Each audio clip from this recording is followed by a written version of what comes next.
በስመ ስላሴ በስመ አብ ወወልድ ወመንፈስ ቅዱስ አሐዱ አምላክ አሜን። ሰላም እግዚአብሔር አምላክ ምስኩላትኩም ይኹን። ተዝራ እግዚአብሔር አምላክ ከመይ ውዒልኩም? አነ እግዚአብሔር ይመስገን ክብሪ ይስፋሕ መድኃኔ ዓለም አቦይ ከምቲ ኣነ ጽቡቕ ዝወዓልኩ ድማ ጽቡቕ ውዒልኩም ክትኮኑ ናይ ኩሉ ግዜ ተስፋይን ትምኒተይን እዩ ኣሜን። ስንክሳር ዘወራ ሓምለ 24 ኣቡነ ተክለ ሃይማኖት ስንክሳር ድሰምዕ ዘንብብ ፍቅሪ ጎይታ ኣብ ልቡ ይዕንብብ ሓለዋን ጸሎትን ተራዳእነትን ናይ ቅዱሳን ድማ ይረክብ። ዝክረ ጻድቅ ለዓለም ይሄሉ ዝኽሪ ናይ ጻድቅ ንዓለም ይዝነብር ካብ ኩሉ ክፉእ ዘበለ ክዝድሕኑ ንቅዱሳን ተማሕፀኑ አሜን። በስመ አብ ወወልድ ወመንፈስ ቅዱስ አሐዱ አምላክ አሜን። ወላዲተ አምላክ መውራን አደይ ልሳን አንደበት ኩንኒ ሓደ አምላክ ብዝኾነ በአብን ወልድን መንፈስ ቅዱስን ሓምሌ 24 ዓቢ ሰማዕት ቅዱስ አባኖብ ብብዙሕ መከራ ሰማዕትነቱ ብዓወት ፈጸመ። ምስኡ ድማ 190,000 ደቂ ማሕበሩ ብሰማዕትነት ዓረፉ። ጣና ክብራ ቅዱስ ገብርኤልን ገዳም ዝመስረቱ ንአቡነ ዘዮሃንስ ዕረፍቶም ይውን በረኸቶም ምስኩላትና ህዝበ ክርስቲያን ይኹን አሜን። ሰማዕት አባኖብ ሰማዕት ዘታሕታይ ግብፅ አባኖብ ካብ ደቡባዊ ግብፂ ካብ ንሒሳ ገዳም ዝተረኽቡ ሰማዕት እዮም። ካብ ዝውለዱ ኣብ 5 መዓልቶም መልአኽ መጺኡ ከዘራርቦም ከሎ ወለዱ ክርእዮም በአንጻሩ እንዳረአዩ ይዕበይዎም። ምግባር ሃይማኖቶምን ብጣዕሚ ጽኑዕ ዝኾነ ተጋድሎኦምን አባ አቢልዎም እምበር ገና ወዲ 12 ዓመት ህፃን እዮም። ዝነበርዎ ዘመን ናይ ክርስቲያን ደም ከም ማይ ዝፈሰሉ ኣብ ናይ ከሓዲ ዲዮቅልጥያኖስ ዘመን ስለ ዝነበረ አባኖብ ናብ ሰማዕትነት ብፍቓዶም ከይዶም ኣብ ቅድሚ ከሓዲ ንጉስ ስለ ክርስቶስ ምምስካር ተበገሱ። ክኸዱ ከለው ድማ ሓደ ጻድቕ አባ ኣይትኸይድ እንተበሎም ናይ መንግስተ ሰማያት መፍትሕ ክቕበል እየ ዝኸይድ ዘለኹ ኢሎም ከዱ። ኣብ ቅድሚ ከሓድቲ ነገስታት ከዓ ናይ ኣምላኾም ክብሪ መስከሩ። ንስተኣስሩ ክርስቲያን ድማ ብክርስቶስ ምእማኖም ስጋብ መወዳእታ ጸኒዖም ንዝተቐረበሎም ናይ ጽድቂ ኣኽሊል ምእንቲ ክወርሱ ይመኽሮም ነበረ። አባኖብ ድማ ናይ ወለዶም ሃብቲ ድኻታት መጽዊቶም ናብ ሰማዕትነት ምስከዱ መኮንኑ ረኸቦም እሞ ንክርስቶስ ክሒድካ ንጣዖስ ስገድ ኢሉ መኮንን እንተሓተቶም ከንቱነት ነጊሮም መሃርዎ። ብብዙሕ ኣሰቃቂ መከራታት ብጣዕሚ ድማ ኣሳቀዮም። ዝተኣዘዘ መልአኽ ድማ መጺኡ ፈወሶም። እንታይ ዓይነት ገድሊ ይጽበዮም ከም ዘሎ ድማ ነገሮም። ድሕሪኡ መኮንን ናብ ኣስሪ ብመርከብ ሒዝዎም ክኸይድ ከሎ ኣብ ናይ መርከብ ዓንዲ ዘቕዚቑ ብመስቀል ስጋኦም ስጋብ ዝቆራረጽ ብናይ ሓፂን በትሪ ኣሳቀዮም። መኮንን ድማ ንዕኦም እንዳሳቀየ ንሱ ተቐቢሉ ተቐሚጡ ክበልዕን ክሰትን ኣብ ዝደለየ ግዜ ክበልዕ እንተበለ እቲ ምግቢ እምኒ ኮኖ። ናይቶም ዓሽከር ዓይኒ ድማ ዓወረ። ዝተኣዘዘ መልአኽ መጺኡ ካብ ስቅላቶም አውሪዱ ቁስሎም ፈዊሱ ደሞም ጸረገሎም።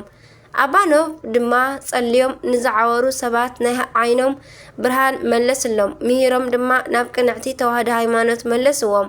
ንሶም ድማ መስኪሮም ሰማዕትነት ኮይኖም ተሰየፉ። ናብ ኣትሪብ ምስ በጽሑ ድማ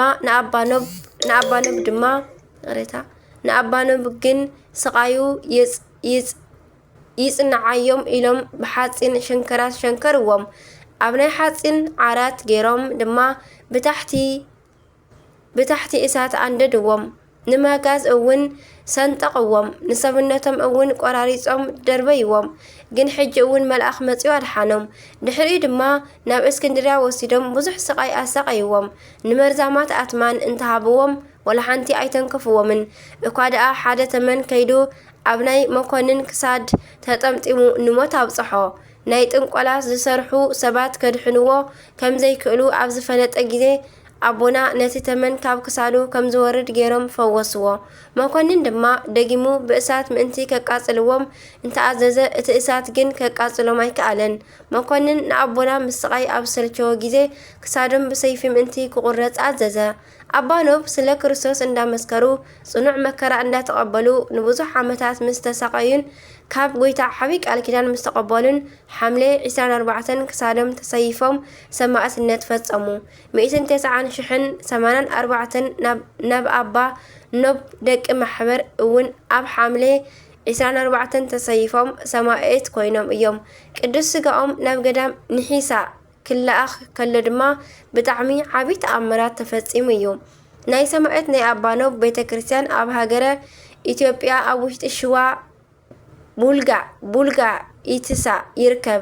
ንኣባ ኖብ ኣብ ውሽጢ መከራ ዘሎ ዝኾነ ሰብ ስሞም እንተፀዊዑ ካብ መከራኡ ፈጢኖም እዮም ዘድሕንዎ። ካብ ጎይታና ቃል ኪዳን ዝተውሃቦም ዓብይ ናይ በረከት ኣቦ እዮም። ክብሪ ይኹኖሞ ጎይታናን ኣምላኽናን ኢየሱስ ክርስቶስ ተገሊጹ ከምዚ ኢሉ ቃል ኪዳን ኣተወሉ።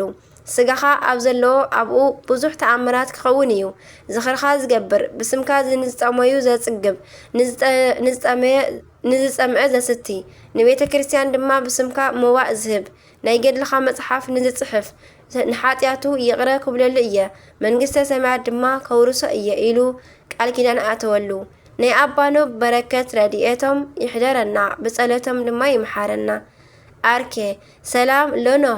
ሰላም ለኖ እንተ ሰርአ እምከርሳ ለታህተ ምድሂን ምድር ንሂሳ መኮንን እሉ ጽጉብ ኃጢአት ወአበሳ እንዘ ያው እያ ለስጋሁ በፍልሃተ ተይወፒሳ እምፍቅረ ክርስቶስ ይክህለ ለነፍሱ ያሳህሳ ይብል በረከቱ ይሕደረና አሜን።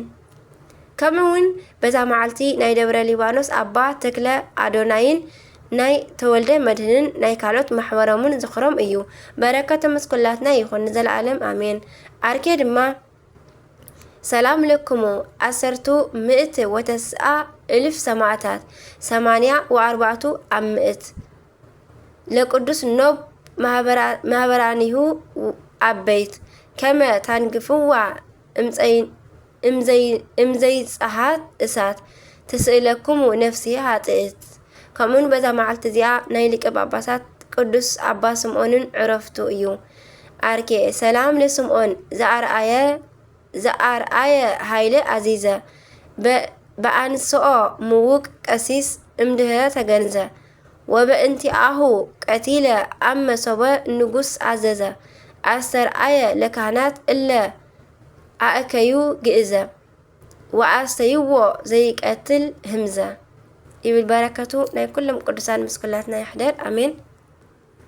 ከምኡውን ቅዱስ ዮሐንስ አቡነ ዘዮሐንስ ጣና ክብራን ገብርኤል ገዳምን ዝመስረቱ አቡነ ዘዮሐንስ አቡነ ዘካርያስን አዲኡ ሶፊያን ንእግዚአብሔር ብምእማን ዝተመስገኑ ምግባር ሃይማኖቶም ዝቐንዐ ሕያወት ክርስቲያን እዮም። ደቂ ተዓዲ ድማ መኺሮም ንዘካርያስ ኣብ ልዕሊኦም ገዛኢ ሓላፊ ገይሮም ሸምዎ።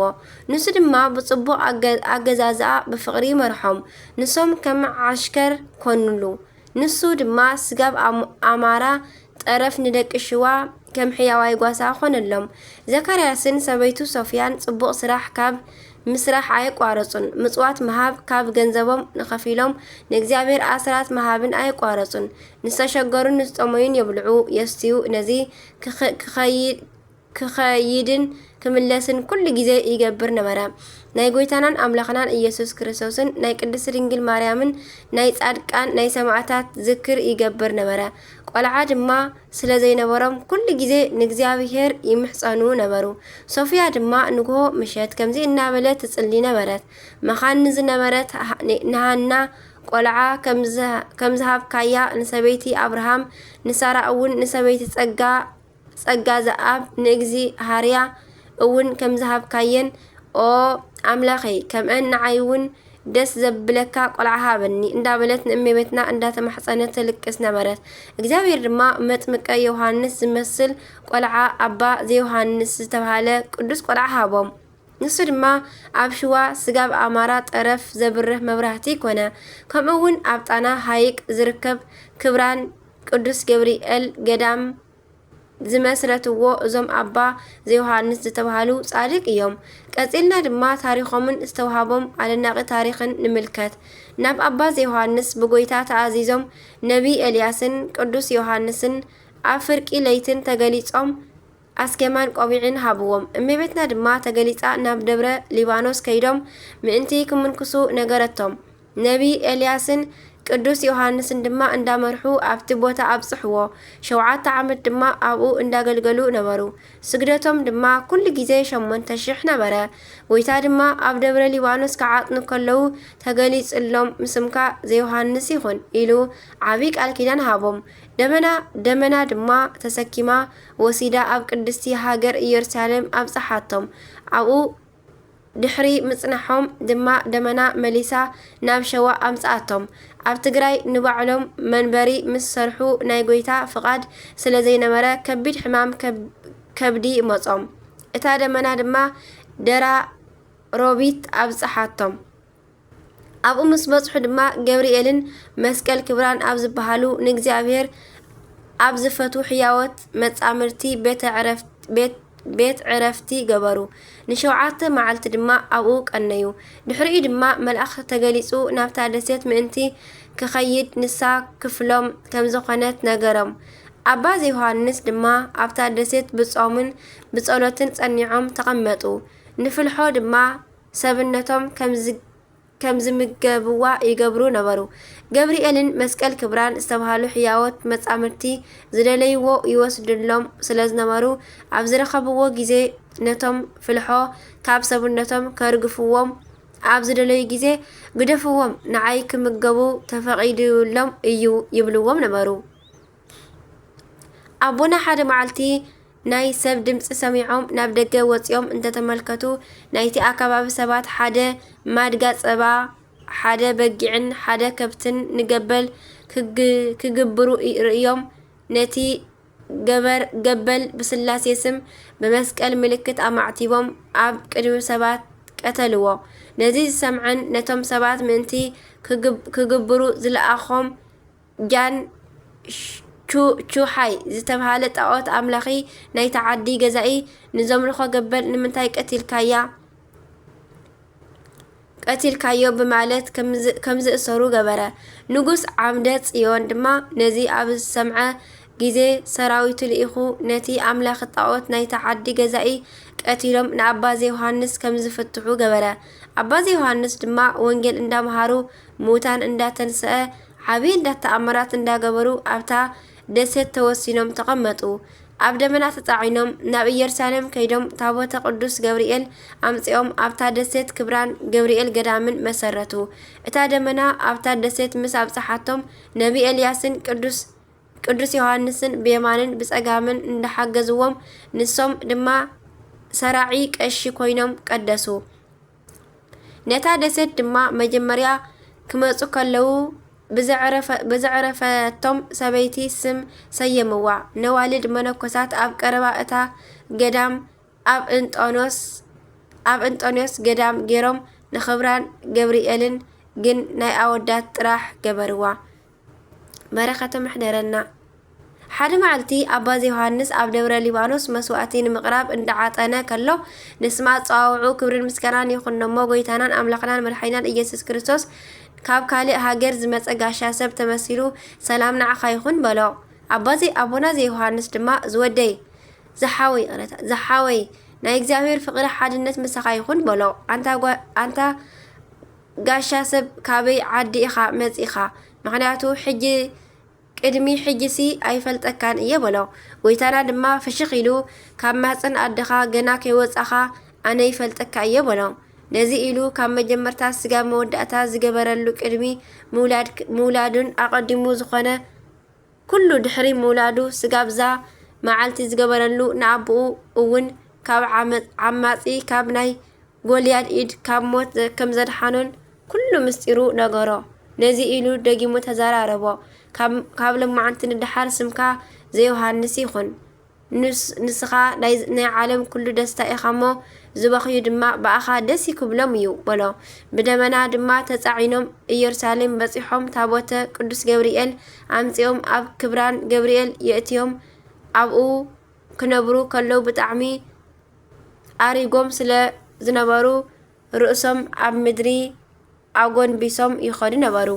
ድሕሪኡ ሓምሌ ዕለት 10 ናብ ዓርቢ ኣጥቢያ ክጽልዩ ከለውን ብግንባሮም ናብ ምድሪ ክሰግዱን ንስም ኣጻውዑ ስግደት ዝግብኦ ጎይታናን ኣምላኽናን መድሓኒናን ኢየሱስ ክርስቶስ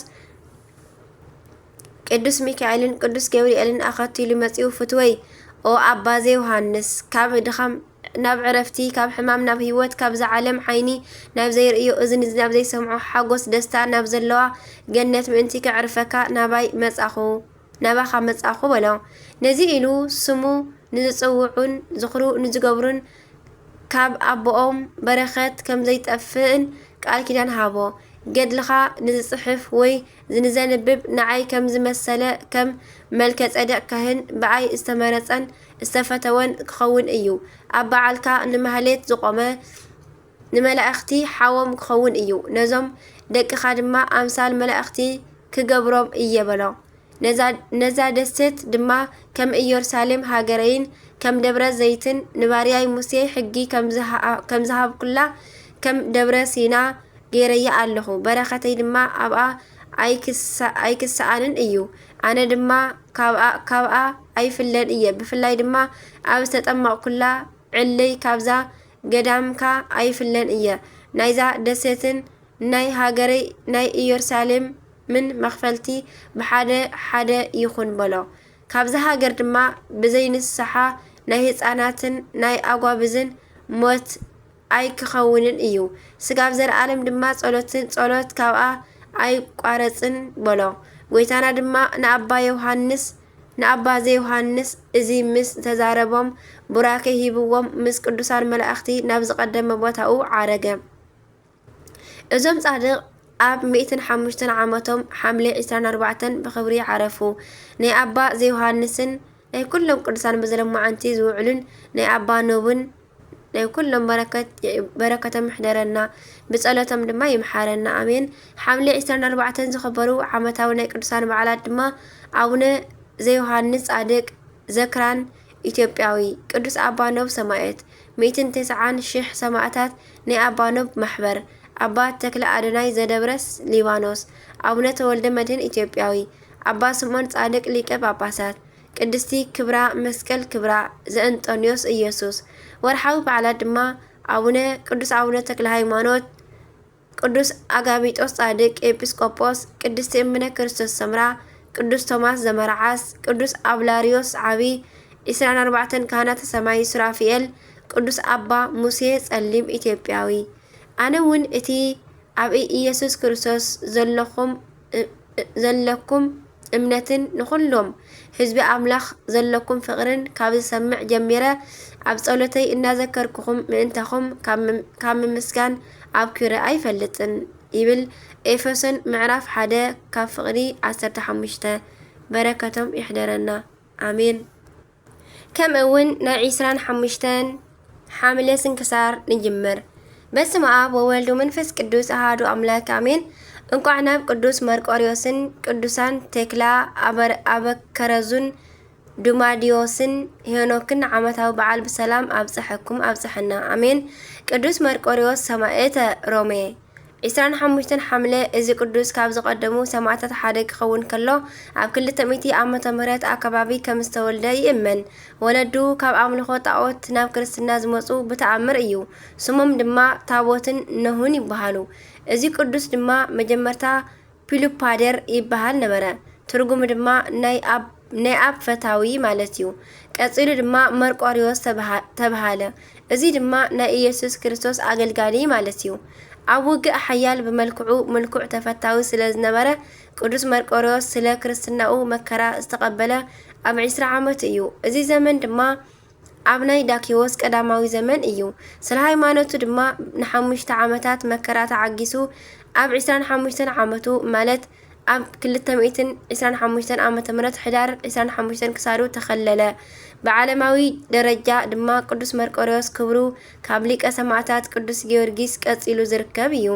ብፍላይ ድማ ሎሚ ሓምለ 25 ቅዳሴ ቤቱ ክኸውን ከሎ ቤቱ ኣብ ዝተሃነጸተሉ ኩሉ ተኣምራት ይገብር እዩ። በረከቱ ይሕደረና። ቅዱስ ነቢይ ሄኖክ ነቢይ እግዚአብሔር ቅዱስ ሄኖክ ካብ ኣቦና ኣዳም ሸውዓይ ክኸውን ከሎ ሕያዋይ ሰብ እዩ። ኣቦኡ ድማ ያሬድ ይበሃል። ብርግጽ እዚ ቅዱስ ሰበይቲ ተመርዒዩ ማቱሳላን ካልኦትን ደቁን ወሊዱ እዩ። ኣካይዳኡ ግን ምስ እግዚአብሔር ስለ ዝነበረ ሞት ኣይረአየን። نبي هنوك أب حادشحن 486 عامة مرت ناي مجمرتا ناي مصحف قدس كفل مصحف هنوك صحيفو ايو نايز مصحف بعالت بيت دما هاجرنا إثيوبيا ايا ازي قدس بزح سماوي مستيرات تملكيت ايو نسو موت زي مقماسو بقابل نموت زفرحو ولد آدم بتسفى أنقاقحوهم ايو بقابل أفرهمو وبهنوك أنقهمو كم زبليك ቅድስቲ ተክላ ሃዋርያዊት ኣዴና ቅድስቲ ተክላ ኣብ ኒቆምድያ ተወሊዳ ዝዓበየት ካብ ናይ ኣህዛባዊ እምነት ናይ ክርስትና ብሃዋርያ ቅዱስ ጳውሎስ ምክንያት ዝመፀት ኣደ እያ። ንሳ ክርስትና ካብ ልቢ ዝደልያ ኣዋልድ መራሒትን ዓብይ ቤት ትምህርትን እያ። ወንጌል ካብ ሃዋርያ ጳውሎስ ክትመርሕ ከላ እቲ ምስጢር ስለ ዝምስጣ ሓደ መዓልቲ ንሰለስተ መዓልቲ ምግቢ ኣይትጥዕምን ነበረት። ብጣዕሚ ምልክዕቲ ጎርዞ ጓል ሃብታማትን እኳ እንተኾነት ግን ስለ ክርስቶስ ግን ኩሉ ንምንዓቅን መስቀሉ ንምሽካምን ኣይተሸገረትን። ካብ ኒቆምድያ ስጋብ አንጾኪያ ወንጌል ሰቢኻ እያ። ንወለዳ ወሲኽካ ንብዙሓት ነፍሳት ኣድሒና እያ። ከምኡውን ብዙሕ መከራ ተቐቢላ በዛ መዓልቲ ዓረፈት። ቤተ ክርስቲያን ሃዋርያዊት ኢላ እያ ተኽብራ። ኣርኬ ሰላም እብል ለሃዋርያዊት ተክላ እግዚአብሔር ዘአህየላ እያቁሰልዋ ኣናብስት ወእሳተ እቶን እያህለላ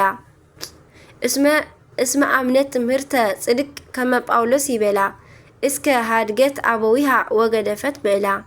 በረከት ረድኤት ናይ ቅድስት ኣዴና ተክላን ናይ ቅዱስ መርቆሬዎስ ሊቀ ሰማዕታትን ምስኩላት ናይ ይኹን አሜን።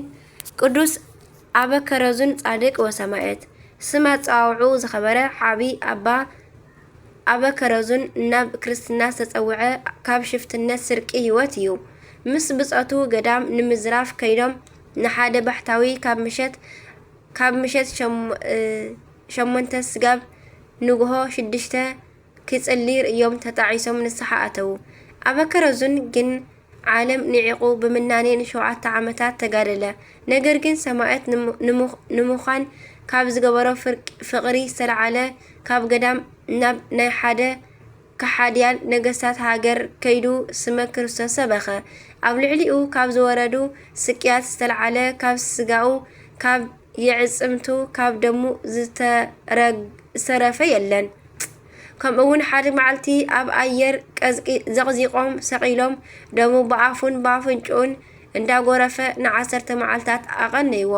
ኣብቲ ወቅቲ ጓል መኮንን እንዳመፀት ብዘይርህራሄ ተሳቅዮ ስለዝነበረት ንዓኣ መልኣኽ ወሪዱ ቀዚፉ ቀተላ። ንሱ ካብ ዝስቀል ኣብ 22 መዓልቲ ንሳ ካብ ትቕበር ድማ ኣብ 12 መዓልታ ካብ ዝተሰቀሎ ኣውረድዎ። ንሱ ድማ ካብ ሞት ኣተንስኣ። ንዓቢ አበከረዙን በዛ መዓልቲ ብዙሕ ኣሳቅዮም ጎኑ ሰቢሮም ክሳዱ እውን ሰይፎም ቀተልዎ። ሰላም ለአበከረዙን በውስተ ገድል ዘተሃለየ ዘጽኑዕ ለቱ ከመ ይጸጎ አክሊለ እንዘይከውን በመንኮራኩር ቁስቁለ ቀሰፉ ወሃራ እስከ ከማሁ ተበጽለ ወእስከ ተገድፈ በበክፍል ክፍለ። በረከቱ ይሕደረና አሜን። ቅዱስ ድማዲዮስ ሶርያዊ ንቤተ ክርስቲያን ብንጹህ ህይወቶም ካብ ዘብርሁላ ዓበይቲ ቅዱሳን ሓደ ቅዱስ ድማዲዮስ እዩ። ንሱ ናብ ክርስትና ዝመፀ ካብ ባዕዲ ኣምልኾ ክኸውን ከሎ መራሒኡ ድማ መንፈስ ቅዱስ እዩ። ጣዕመ ህይወቱ እንተሰሚዕካዮ እዝነ ልቦና እዩ ደስ ዘብል። ገና ኣብ ጉብዝናኡ ከም ሃዋርያት ሰቢኹ ንኣህዛብ የእሚኑ እዩ። ከም ጻድቃን ድማ ኣካሉ ተወዲኡ የዕጽምቱ ስጋብ ዝርአ ተጋዲሉ እዩ። ንሱ ድንግል ማርያም ድንግል ንጹህ መነኮስ ባሕታውን ካህንን እዩ። ግን ውዳሴ ኮንቱ ኣምሪሩ ይጸልእ ነበረ። በዚ ምክንያት ኣብ ዝሓደሮ ኣይውዕልን ኣብ ዝወዓሎ ድማ ኣይሓድርን ነበረ። እዚ ቅዱስ ብጸሎቱ ንዝተዓጸወ ማህፀን ከፊቱ እዩ። ዕውራን እውን አብርሀ፣ ለምጻማት አብርሀ፣ ሓንካሳት ኣቀነዐ ብናይ ፈጣሪኡ ሓይሊ ከዓ ፈዋሲ ውሕጅ ኣቂሙ እዩ። ፈሳሲ ውሕጅ ኣቂሙ እዩ። እንደገና እውን ከም ዝነበሮ ገይሩ መሊስዎ እዩ። ናይ ቅዱስ ድማዲዮስ መጨረሽታ ድማ ሰማዕትነት እዩ። ኣብ ውሽጢ በዓቱ ከሎ ድማ ምስ ደቂ መዛሙርቱ ከሎ ርጉማት ብእምኒ ተወጊሮም ቀተልዎ። ልክዕ ኣብ ዓመቱ በዛ ዕለት ድማ ምእመናን ስጋኡ ኣፍሊሶም እዮም። ኣርኬ ድማ ከምዚ ይብል ሰላም ለድማዲዮስ በውስተ ገዳም ዘነበረ እንዘይበልዕ ሰአረ እግዚአብሔር አርአየ ብዕደዊሁ መንክረ እስከ በጸለቱ አህየወ እውረ ወመጻጓዓ ርቱዕ አሆረ። ርህሩህ አምላክ ካብ ነቢያት ሐዋርያት ጻድቃንን ሰማዕታትን በረከት ይክፈለና አሜን። ሐምሌ 25 ዝኸበሩ ዓመታዊ ናይ ቅዱሳን በዓላት ድማ ቅዱስ መርቆሪዎስ ሰማዕት ቅዳሴ ቤቱ፣ ቅዱስ ሄኖክ ነቢይ ዕርገቱ፣ ቅድስት ቴክላ ሐዋርያዊት፣ ቅዱስ አበ ከረዙን ዓብይ ጻድቅን ሰማዕትን፣ ቅዱስ ድማዲዮስ ሶርያዊ ጻድቅን ሰማዕትን፣ ቅድስት ኢላርያ ሰማዕት፣ ቅድስት ቴክላ ወሙጊ ሰማዕታት፣ ቅዱስ እንዲኒና ሰማዕት፣ አባ ይስሐቅ ሰማዕት፣ አባ ህፃን ሞዓ ዘደብረ ሊባኖስ፣ 25,000 ሰማዕታት ናይ አትሪብ ግብፂ ሰባት። ወርሓዊ በዓላት ድማ ቅዱስ ይሁዳ ሐዋርያ ካብ 72 አርድእቲ፣ አቡነ አቢብ አባ ቡላ፣ ቅዱስ አባ አቡፋና ጻድቅ በረከቶም ይሕደረና አሜን። ናይ 25 ሐምሌ ኣብዚ ይፍጸም አሜን። ሕጂ ድማ ናይ 26 ስንክሳር ንቕጽል። በስመ አብ ወወልድ ወመንፈስ ቅዱስ አሃዱ አምላክ አሜን። ስንክሳር 26 ሐምለ አባ ሰላማ ወአቡነ ሀብተ ማርያም በረከቶም ይሕደረና አሜን። አባ ሰላማ ከሳቴ ብርሃን 26 ሐምለ በዛ መዓልቲ እዚኣ ቀዳማይ ጳጳስ ብሄረ አግዓዚ ዝኾኑ ብፁዕ ወቅዱስ አባ ሰላማ ከሳቴ ብርሃን አዕረፉ። ዜናኦም ድማ ከምዚ እዩ። አባ ሰላማ ከሳቴ ብርሃን ብ245 ዓመተ ምህረት ሕዳር 26 ካብ አቦኦም ቅዱስ ሚናጦስ ካብ አዲኦም ቅድስቲ ማርያም ሰናይት ኣብ ጢሮስ ተወሊዶም ብጽቡቕ ስነ ምግባር ተኾስኪሶም ዝዓበዩ እዮም። ገና ኣብ ዕሸል ዕድሚኦም አትናቴዎስ ዝበሃል ሊቀ ጳጳስ መዝሙረ ዳዊት ብሉይን ሓዲስን ናይ ቤተ ክርስቲያን መጻሕፍቲ ኩሉ ግዜ ብምሕላውን ትእዛዝ ብምፍጻምን ኣምሃሮም። ኣብ 257 ዓመተ ምህረት ወዲ 12 ዓመት ምስ ኮኑ ካብ ጽርኢ ስሙ ሜርጵዮስ ምስ ዝተባሃለን ነጋድያን ምስ ህፃን ኦዶስዮስን ናብ ምድሪ ሓበሻ መጹ። ናብ ቦታኦም እንክምለሱ ከለው ድማ ናይ መንገዲ ሸፋቱ ንሜርጵዮስን ኩሎም ምስኡ ዝነበሩን ቀቲሎም ንቶም ዕሸላት ግን ብህይወት ገዲፎምዎም ከዱ። ሰባት እቲ ሃገር ድማ ማሪኾም ንንጉስ አክሱም አልአሜድ ሃብዎም። እዚ ንጉስ ንኦዶስዮስ ሓላዊ አቑሑትን አልባሳትን ቤተ ክርስቲያን ፍረሚናጦስ ድማ ዓቃቢ ሕግን ስርዓትን ቤተ ክርስቲያን ገይሮም ሸምዎም።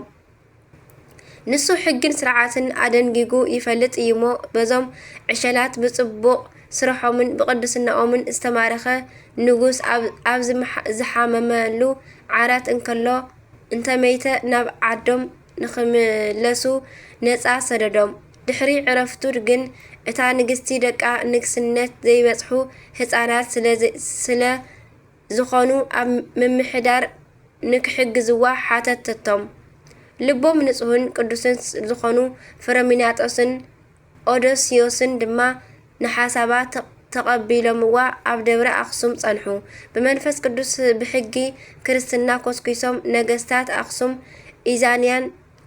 ኢዛንያን ሳይዛናን አብርሃን አጽብሃን አዕበይዎም። ድሕሪ ግዜ ንነገስታት አክሱም ኢዛንያን ሳይዛናን ምስ ዓበዩ እውን እንተኾነ አዶስዮስ ናብ ሃገሩ ናብ ጢሮስ እንክምለስ አቡነ ፍረሚናጦስ አባ ሰላማ ግን ስርዓተ ጥምቀትን ስርዓተ ቁርባንን ንኸስፋሕፍሕ ካህናት ብፍላይ ድማ ጳጳስ ስለ ዘድሊ ብዚ ሐዋርያ ክርስትና ንዝተቐበለት ብሄረ አግዓዚ ጳጳስ ንኸሸውመላ ናብ እስክንድርያ ሊቀ ጳጳሳት ናብ አቡነ አትናቴዎስ ከዱ።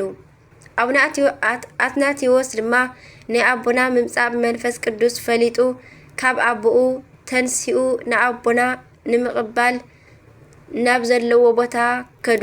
ብዓብይ ፍቅርን ክብርን ተቐበሎም ኣቦና ዝመጽሉ ዓላማ ኩሉ ነገርዎ አቡነ አትናቴዎስ ድማ ነገርካ ብሩህ ቃልካ እውን ዝጠዓመን ባህ ዘብልን እዩ ዝወለደካ ኣቦኻ ከመይ ዝኣመሰለ እዩ ዝወለደትካ ኣዴኻ ከመይ ዝኣመሰለት እያ ዝተሰከመትካ ማህፀን ዝተባረኸት እያ ንዓኻ ዘጥበዋ ጡባት ኣጥባት ዝተባረኻ እየን ኢሉ ባረኾ ካብ ሎሚ ጀሚሩ ሽምካ ፍረሚናጦስ ኣይበሃልን ኢሉ ሽሙ ገይሩ ሰላማ ከሳቴ ብርሃን በሎም ከሳቴ ብርሃን ማለት ሃይማኖት ገሊጹ ዘምህር ማለት እንክኸውን ሰላማ ማለት ድማ ንእግዚአብሔርን ንሰብን ዘተዓረቕ ገባሪ ሰላም ማለት እዩ ካብኡ ናይ ክህነት ስልጣን ዝሸሙሉ መጽሓፍን ንክርስትና ጥምቀት ንጵጵስና ሽሞት ዝግብኦ ቅብአ ሜሮን ወሲዱ ቀቢኡ ኣብ ምድረ ኣጋዚት ሊቀ ጳጳሳት ገይሩ ሸሞም ካብኡ ኣቦና